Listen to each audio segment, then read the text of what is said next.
Today we will learn how to prepare acetaldehyde and acetone. So let's get started with the preparation of acetaldehyde.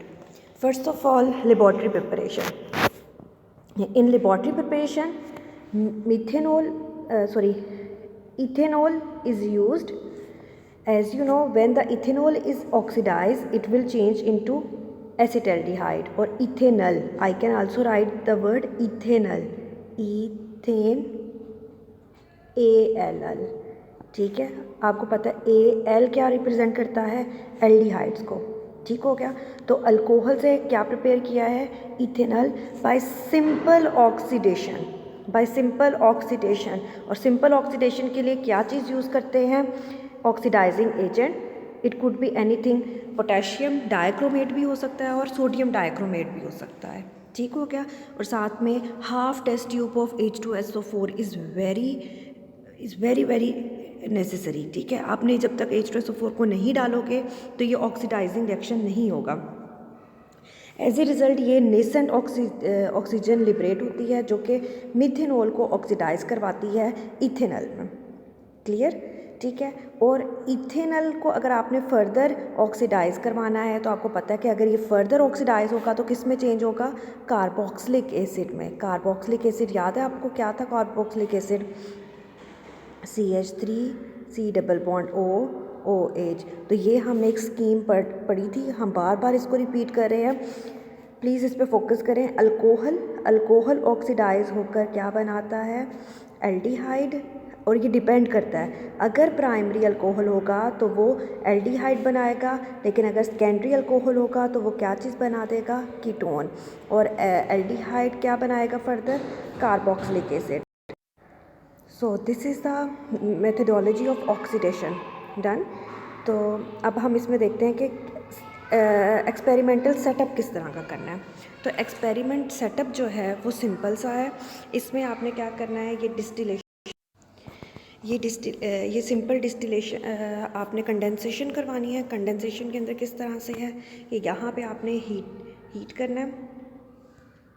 यहाँ पे dilute H2SO4. ठीक है. और ऊपर से हम क्या ले रहे हैं, सोडियम डाइक्रोमेट. और साथ में क्या चीज़ ले रहे हैं, जिस भी आप कंपाउंड को ऑक्सीडाइज करवाना चाहते हैं. ठीक है. तो अभी फ़िलहाल चूँकि हमारी रिक्वायरमेंट थी एसिटाल्डिहाइड बनाना, तो हम इधर ले रहे हैं इथेनॉल. ठीक है. इथेनॉल प्लस ऑक्सीडाइजिंग एजेंट, नीचे क्या है, dilute H2SO4. As a result क्या होगा, एसिटाल्डिहाइड बनेगी. ठीक है. अब एसिटाल्डिहाइड भी आपको पता है कि चूँकि एसिटाल्डिहाइड ऑर्गेनिक कंपाउंड है तो नीचे से आप कंटिन्यूसली हीट कर रहे हैं. ठीक है. तो एज ए रिज़ल्ट क्या होगा कि ये वोलाटाइल है, तो ये इसमें कंडेंसर में एंटर करेगी. अब कंडेंसर किस तरह का होता है, ज़रा कंडेंसर को देखते हैं कि कंडेंसर की ये जो सेटअप है ये आपने बहुत ख्याल से लिखना है. वाटर इन नीचे की तरफ से और वाटर आउट ऊपर की तरफ से करते हैं. ठीक है. इस वजह से ये पूरे कंडेंसर में एक फोर्सफुली जो है पानी सर्कुलेट करता है. कंडेंसर का आपको पता है क्या कंडेंसर का काम होता है, ये अगर आप गौर से देखें इसके अंदर एक ट्यूब सी है. ठीक है. और जो पानी है वो सिर्फ आउटर ट्यूब में रहता है. ठीक है. जो पानी होगा वो कहाँ रहेगा, ये आउटर ट्यूब में, ये बाहर. और इनर ट्यूब के अंदर क्या होगा, तो ये देखो इनर ट्यूब जो है वो अंदर जाके खोल रही है इसके अंदर. ठीक है. तो ये जस्ट जो बाहर जो पिंक कलर बाहर मैंने शो किया है वो जस्ट क्या है, वो पानी का मूवमेंट है. ठीक है. मिक्सिंग ऑफ वाटर नहीं है. आप फर्स्ट ईयर में पढ़ चुके हैं कंडेंसेशन. ठीक है. ठंडा करने का है ये. अच्छा, जब इसको कूल करेंगे तो आपके पास यहाँ पे अगर आप देखें गौर से तो यहाँ पे लिखा हुआ है आइस. ठीक है. इस आइस का क्या पर्पज़ था, एक्चुअली आइस का पर्पज़ ये है कि क्योंकि जैसे मैंने अभी स्कीम बताई कि अल्कोहल ऑक्सीडाइज होकर एल्डिहाइड बनाता है, और यही इन्हीं कंडीशन के अंदर एल्डिहाइड ऑक्सीडाइज होकर कार्बोक्सिलिक एसिड बना सकता है. तो हमें चूँकि ये तो नहीं बनाना, हमें यहाँ पे ही स्टॉप करना है. तो जब भी रिएक्शन को स्टॉप करना होता है तो हम आइस को यूज़ करते हैं, ठंडा कर देते हैं. इसलिए यहाँ पे आइस यूज़ किया है कि इन केस अगर थोड़ी बहुत भी, वैसे तो पॉसिबिलिटी नहीं है क्योंकि आपका यहाँ पे प्रोडक्ट रिसीव हो रहा है आपको, और जो आपका डायक्रोमेट था वो तो इधर ही रह रहा है, ठीक है, लेफ़्ट हैंड पे रह जाएगा। लेकिन इन केस अगर थोड़ा बहुत भी सोडियम डायक्रोमेट आपका रिसीविंग फ्लास्क में आ जाता है, इस फ्लास्क में आ जाता है, तो फिर जो है वो गड़बड़ हो जाएगी, ठीक है। तो इससे भी बचने के लिए क्या कर दिया है, आइस को यूज़ कर दिया है। इवन एल्डिहाइड इतनी जल्दी ऑक्सीडाइज हो जाते हैं कि इवन अगर आप उस केमिकल की बॉटल को खोलते रहें तो वो उसमें भी ऑक्सीडाइज हो जाते हैं, ठीक है। तो इस चीज़ को अवॉइड करना है। डन हो गया। तो हमारे पास क्या चीज़ आ जाएगी, एसिटल्डिहाइड, इथेनॉल एंड वाटर हमें यहाँ पे रिसीव हो जाएगा। ऑफ कोर्स फिर आपको वर्कअप करके एसिटल्डिहाइड को सेपरेट करना होता है, ठीक है, उसके लिए सेपरेशन टेक्निक्स हैं।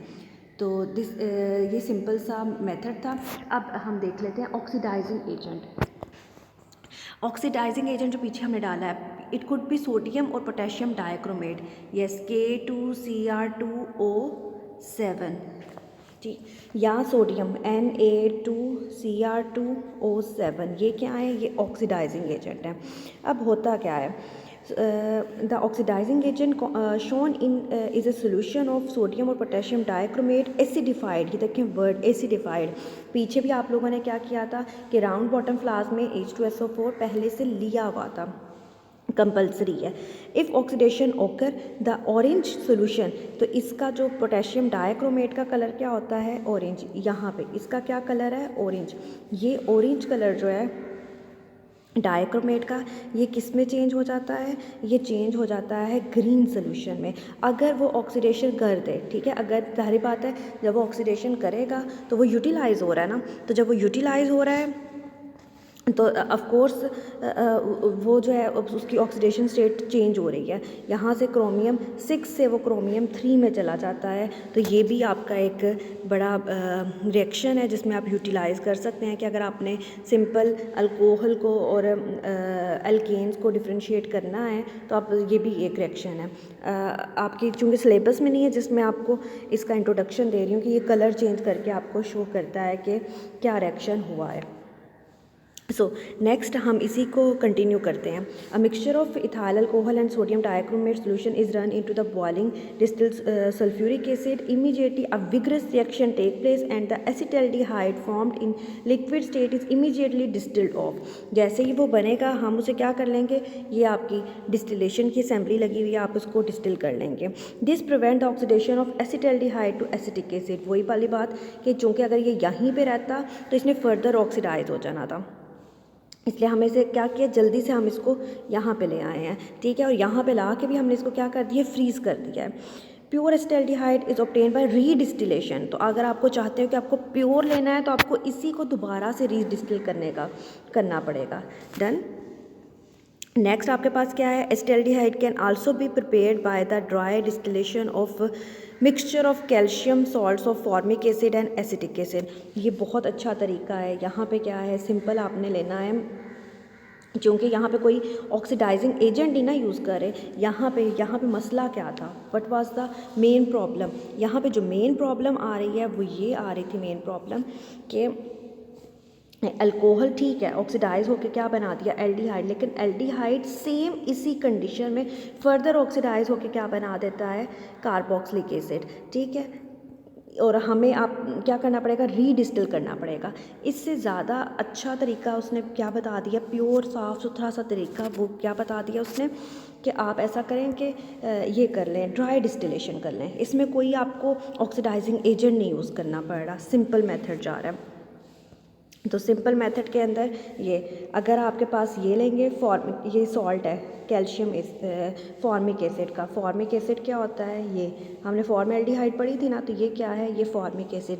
अगर आप इसका ये वाला मैं कलर यूज़ करती हूँ, ये अगर आप इसका हाइड्रोजन की तरह जगह क्या लिख दें, अगर आप हाइड्रोजन की जगह क्या लिख दें, Na, तो ये क्या बन जाएगा, सॉल्ट। किसका, फॉर्मिक एसिड का। अब ये सॉल्ट नहीं है, ये क्या है, एनहाइड्राइड है, ठीक है। एनहाइड्राइड कैसे बनते हैं, एनहाइड्राइड ये देखें ज़रा, सिंपल है ये भी। यहाँ से इसका एज और इसका ओ एज यहाँ से, सॉरी, इन दोनों का एच रिमूव हुआ है, इन दोनों का एच रिमूव होके और सॉल्ट बना है किसका, कैल्शियम का। ठीक है, पहले मैंने सोडियम का बताया, अब आपको पता है कैल्शियम की चूँकि वैलेंसी कितनी होती है 2, इसने 2 बॉन्ड बनाने हैं इसलिए ये बनेगा।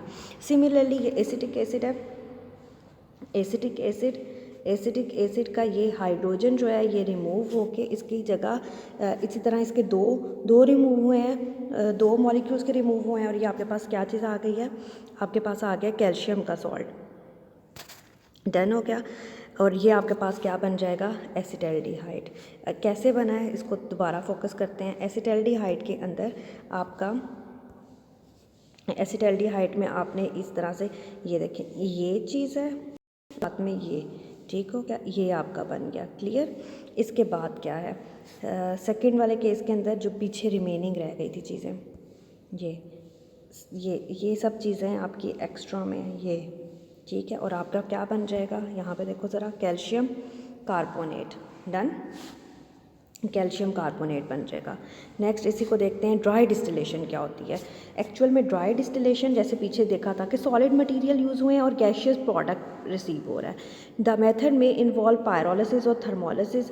ये क्या चीज़ें होती हैं, ये हीटिंग प्रोसेस होते हैं, ठीक है, हीटिंग प्रोसेस होते हैं। और it may not, if there are no chemical change, just phase change, it resembles classical distillation, although it will generally need higher temperature. ठीक है, पायरोलिसिस या थर्मोलिसिस ज़रूरी है। ठीक हो गया। आप ड्राई डिस्टिलेशन का मतलब क्या है कि जिसमें सॉलिड मटेरियल्स यूज़ करते हैं, जैसे पिछले हम देख लेते हैं कि यहाँ पे क्या किया है, सॉलिड मटेरियल यूज़ किए हैं, कोई यहाँ पे हमने ये नहीं डाला, कोई केमिकल नहीं ये डाला। ठीक है, तो हमारे पास ये चीज़ प्रोडक्ट बन गई है। द लास्ट इंडस्ट्रियल मेथड के अंदर क्या किया जाता है कि इथाइलीन को यूज़ करवाया जाता है। इथाइलीन या इथीन भी आप कह सकते हैं। Ethylene is the common name, ethene is the IUPAC name. तो इथीन के अंदर अगर ऑक्सीजन डालें हो तो ऑक्सीडेशन रही है in the presence of palladium chloride catalyst and cupric chloride. बेटा क्यूप्रिक क्लोराइड के ऊपर ज़रा गौर करें। क्यूप्रिक क्लोराइड बार बार रिपीट करते हैं, जब कॉपर की +2 ऑक्सीडेशन स्टेट हो तो उसको क्यूप्रिक कहते हैं, और जब कॉपर की +1 हो तो क्यूप्रस बोलते हैं। डन हो गया। तो ये हमारे पास क्या चीज़ है, यहाँ पे क्यूप्रिक है, क्यूप्रिक। तो क्यूप्रिक के अंदर क्या ऑक्सीडेशन स्टेट होगी, +2। तो और यहाँ पे cupric chloride as a promoter काम कर रहा है, ठीक है, उसको और पुशअप कर रहा है, बूस्टअप कर रहा है, कैटलिस्ट की एक्टिविटी को और इन्हेंस कर रहा है। तो एज ए रिज़ल्ट ये चीज़ बनेगी। तो ये आपके लिए एक बड़ी अच्छी कन्वर्जन है, ठीक है, ये भी आपको याद रखनी चाहिए। लास्ट है आपके पास preparation of acetone. Very important short question for 2 marks, ये अक्सर आ जाता है, बिल्कुल इजी है। इसमें भी क्या कर रहे हैं, ड्राई डिस्टिलेशन यूज़ कर रहे हैं। ड्राई डिस्टिलेशन हमने पीछे पढ़ी है। What is the dry distillation, yes dry distillation जिसके अंदर हम सॉलिड केमिकल यूज़ करते हैं, सोल्यूशन नहीं बनाते, ना कोई सॉल्वेंट यूज़ हो रहा होता है, उसको हम ड्राई डिस्टिलेशन कहते हैं। ड्राई डिस्टिलेशन में क्या किया है, ये आपके पास है, यहाँ पे मैं बना देती हूँ,